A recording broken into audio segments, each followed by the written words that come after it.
chake kuka wadwa muke kuka kuneno wane mawan ka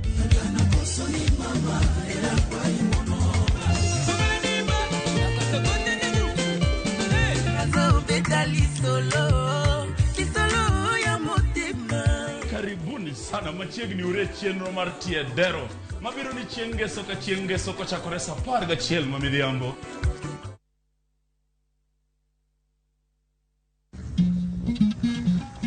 Oganda en kitgi. Joluo bende wan gi kitwa. Wakelo ni luo kitwa gi timbewa. E chenro mar 111. Ngeso ka ngeso, sa 1:45 mar otieno, girabala kwasi wad girajabu. Kododhiambo wonyangege.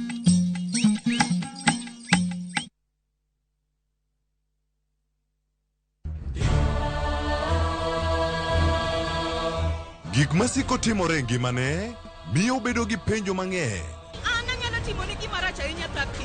Nono nyalo bedo jasiki maduong'. Kabe onyalo bedo gi mor e ngimane. To hera ma en go kuom jode miyo temo umogi gi yore te. Ing'e ni kawuono Tapki ochako miyi ngima machielo. Akwai ni ikonywa wate. Tapki wuok tich nyaka ngeso sa 2:15 e Ramogi TV.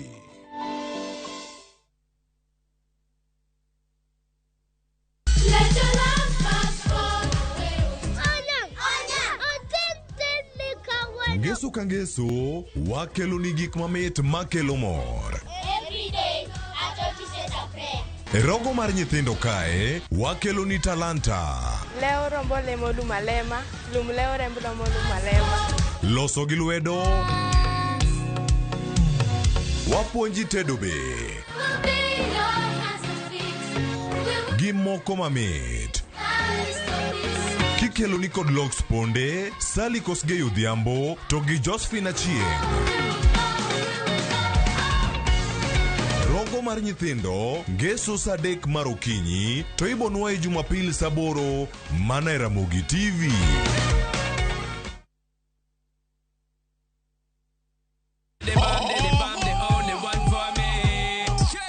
Waluare kuliet pa, wamiyo moa e thurwa ka, kod moa e pinje te mag Afrika, gi pinje maoko. Yud thuolo mar neno gi ng'eyo jothumbe muhero kikelo gi Lin Ramogi to kod DJ Kolo kod instrumentals e chenro mar thum Dagmor mana e Ramogi TV.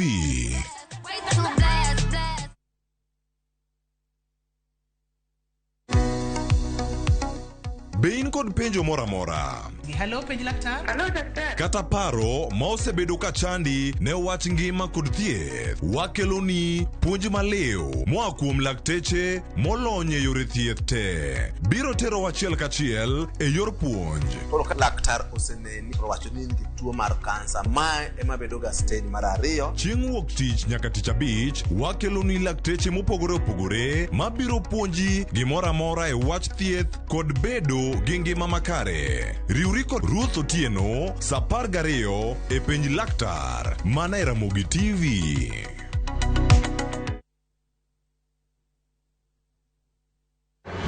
Walter Nyambaga, kani Nairobi, ma Ramogi TV.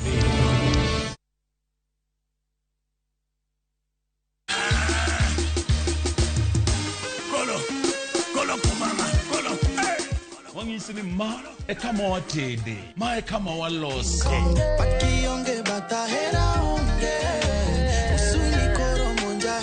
Mit maratari ni kwaro mungu wacho ni kete manaka kuka wachake, kuka wadwa muke, kuka kuneno wane mawan ka.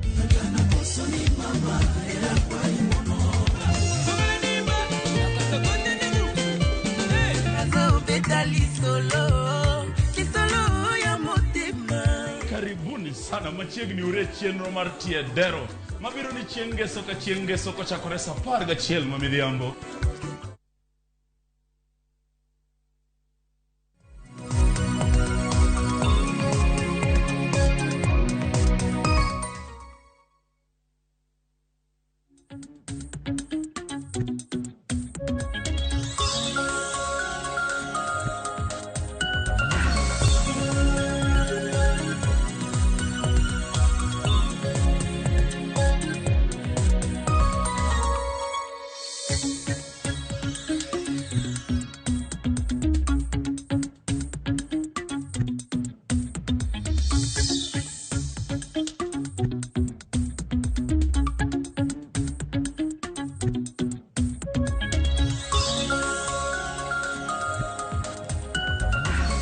Ramogi Jwango yawre kendo machiegni ni wasing'une ni en twak ma odakelo twak ma odagerore kendo kwapuonjore go kaka oganda gik mage mosebedo katimore e kinde mokalo nyaka sani. Ramogi Jwang kedo kod mibadhi pacho ka osebedo achiel kuom gigo ma kata jatend piny Kenya osebedo ka go dhoge piny ka wacho ni gik mosebedo katimore ok gin makare. Piny Kenya ka osebedo ka wito bilion 2 pile ka pile, mano nyiso ni gilalo yo machalo nade ka gin jotelo mawuok ka goyo kampen ka gi kacha omenda wuok kanye. Jatend migawo mar arita Fred Matiang'i bende osewacho ni nitie jok moko masani atamalo 40 margi jogo mantiere pap kanyo kalaro kom opogore dhi yudo thuolo mar donjo e od bura ka giyudo omenda gi e yo mibadhi kata iwacho ni mano mar luoko pesa.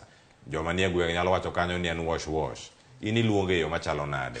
Jogi thoth gi ne oko kendo gigo kampen itimo ge yo machalo nade.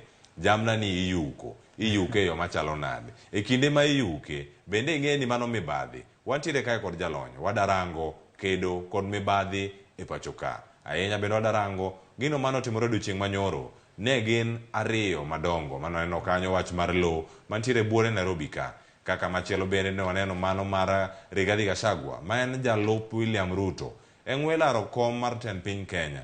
Mano bende mane omenda maromo milion 200 ne ogol kanyo ma osebedi ka omaki bengi mare kendo sirkal ne okawe. Wadarango gigi duto matimore ma osetimore ka warango mbele ni wabiro timo gi yo machalo nade mondo mi oganda obedi kumoro ma giwacho ni pinywa onge kod mibadhi kata ka mibadhi ntiere to duoke mana piny. Antiere kod apisa mawuok e duolo mokedo kod mibadhi e pacho ka mano mar EACC. Mano antiere kae kod jal mochung' ne chike weche mag chike ka EACC kacha mano Charles Ayo machiegni.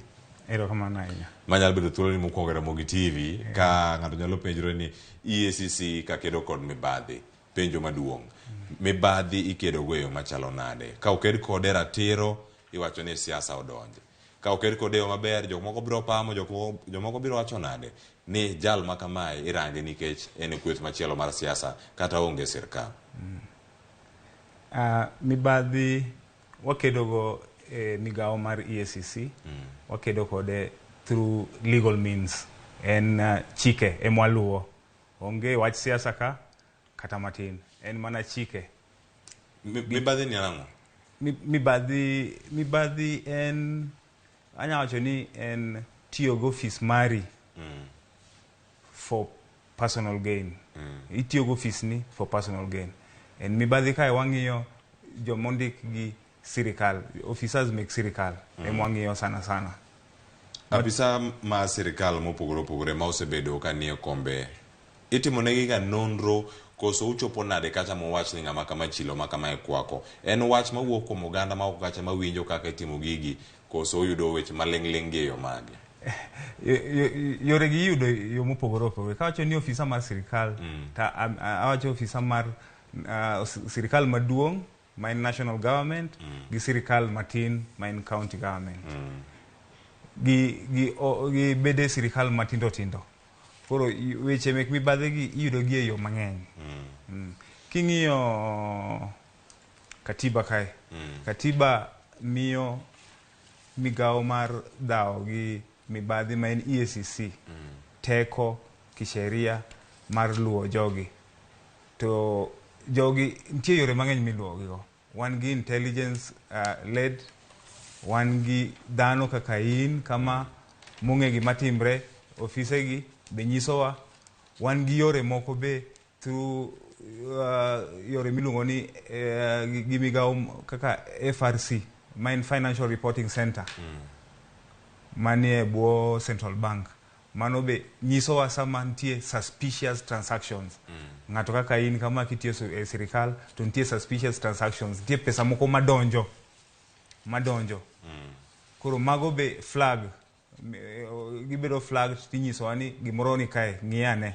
Kore ka wang'iyo matut te kwa yudo gigi eka waluwo jogi. E kinde ma orango gi matut, koro wadonje mano sigana mokwongo ma wada mana rango, mano mar jalup William Ruto, ng'wech mar laro kom mar jatend piny Kenya, mano Rigathi Gachagua. Nitie gik mathoth mosebedo, nyakwara Ramogi kata sani bende ka inyalo mana neno gigo mane waiko ni okinyi makawuono. Kapod wadhi nyime kod twak, nitiere gigo ma iwacho kanyo ni $200,000 mare makoro sani oduoki. Mano moduoke ni mopogore mana kaka koro wanyalo mana neno gi achiel kachiel. Mane wang' jowi mari kanyo gigo ma osebedo kanyo ka timore. Kasani nyakwara Ramogi kaka inene kanyo nitiere milionde mabuora ma osebedo kanyo. Ineno kanyo nyakwara Ramogi sirkal koro okawo mwandu Gachagua. Giromo nade? Ng'eto mar doho ne wacho kanyo ni Gachagua ero kanyo nitiere milion maromo 202. Wacho ni onge ranyisi mar mwandu ma ousi ne sirkal mondo mi otim weche makamago. Onge tudruok mar ohala gi sirkal. Wacho ni omenda makamago bende ng'eto mag bura machielo bende ka wada mana rango ma osebedo kanyo ka ichiwo. Nitiere bengi mar Rafiki Microfinance. Agulu mokwongo no nitiere gomenda kanyo mineno omenda maromo milion 165. Agulu mar ariyo nitiere kod kanyo milion 35. Agulu mar adek mano Gen Enterprises, mano bende nitiere kanyo kod milion 1.1. Mago agulu wacho ni en gi milion